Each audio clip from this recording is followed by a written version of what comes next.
By the middle of the 1st century BCE, the region the Romans called Gaul stretched across most of modern France, Belgium, and parts of Switzerland and Germany, home to dozens of independent Celtic tribes bound loosely by shared language, religion, and warrior culture, rather than any single government. Tribes such as the Aedui, the Arverni, and the Helvetii controlled their own territories, formed shifting alliances, and just as often fought bitterly among themselves as they did against outside threats. This fractured political landscape, rich in grain, cattle, and metal resources, had long attracted Roman merchants and military attention, but it remained beyond direct Roman control. Everything changed in 58 BCE when Julius Caesar, newly appointed governor of Roman Gaul, seized on the migration of the Helvetii tribe as a pretext for intervention.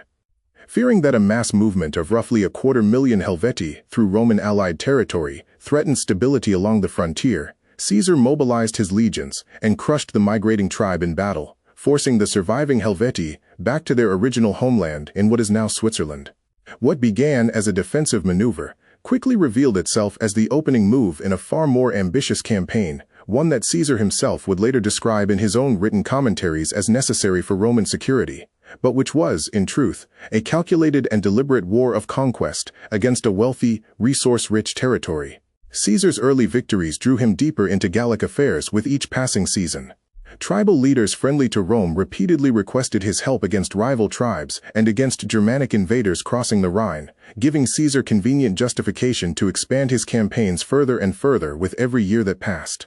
By systematically defeating one tribal confederation after another, and by skillfully exploiting the deep, long-standing divisions between Gallic peoples who often saw Rome as a useful ally against their own traditional regional enemies, Caesar steadily extended Roman military presence across the entire region, quietly laying the groundwork for a full-scale conquest that most ordinary Gauls did not yet realize was already well underway around them.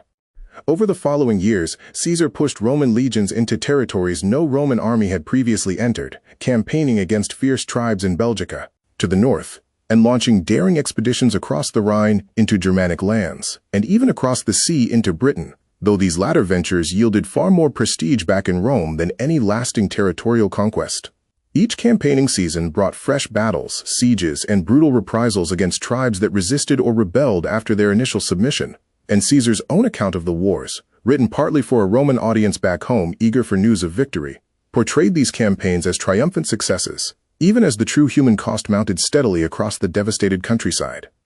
The scale of violence during these years was staggering by ancient standards. Entire tribes were decimated or enslaved when they dared resist Roman authority, and Caesar did not hesitate to use calculated terror as a deliberate military strategy, making brutal examples of rebellious settlements specifically to discourage further uprisings elsewhere across the region. The Nervii, a fierce and proud Belgic tribe, were nearly annihilated in a single ferocious battle along the Sabis River, where Caesar's legions narrowly avoided total disaster before turning near defeat into a devastating rout of the surrounding tribal forces. Such episodes reinforced Rome's growing reputation for overwhelming and merciless retaliation against any tribe bold enough to challenge its steadily expanding dominance across the wider region. Yet Gallic resistance never fully disappeared, simmering quietly beneath the surface, even as tribe after tribe formally submitted to increasingly harsh Roman terms. Local leaders watched their traditional autonomy erode year after year, their tribute demanded, their young men conscripted or killed in foreign campaigns,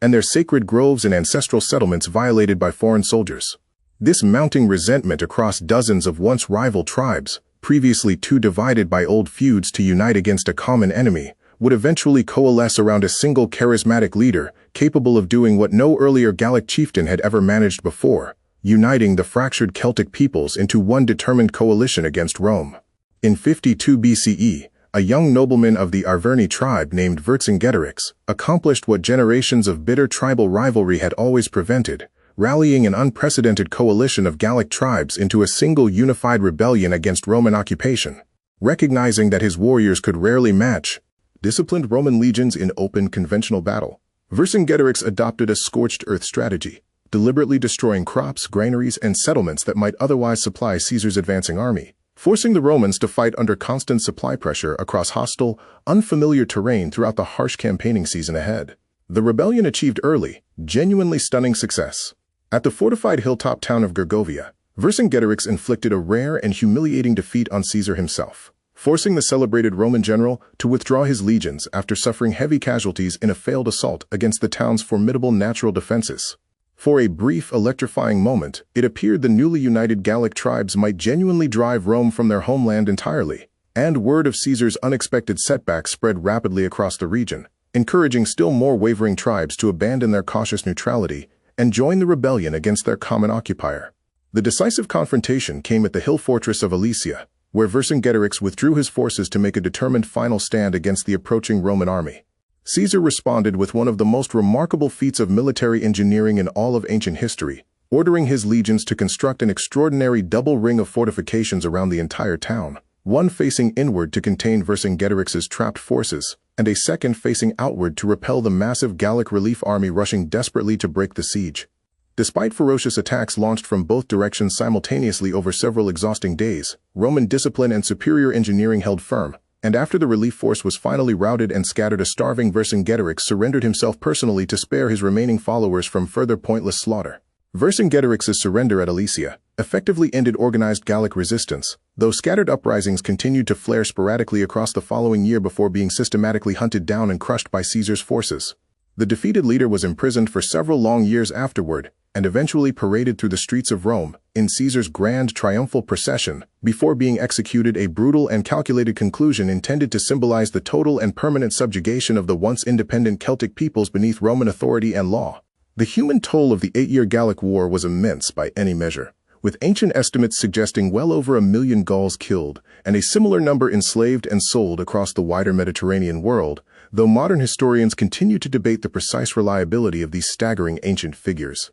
Entire tribal identities were shattered beyond recovery, sacred religious sites were destroyed or repurposed for Roman use, and the political independence that Celtic peoples had proudly maintained for centuries vanished almost overnight beneath the crushing weight of Roman military and administrative control across the newly formed province. Yet from this devastating conquest emerged an unexpected and lasting transformation. Roman roads, cities, law, and language gradually took root across Gaul over the subsequent generations, eventually giving rise to a distinctly Gallo-Roman culture that would go on to influence the region for centuries afterward. Caesar's own written account of the campaigns became a celebrated masterpiece of Latin prose, cementing his personal reputation and political power back in Rome, even as it conveniently obscured the immense suffering inflicted on the conquered Gallic peoples. The fall of the Celtic kingdoms thus marked both a brutal ending and an unexpected new beginning, extinguishing an ancient way of life while permanently reshaping the cultural and political landscape of Western Europe for generations to come.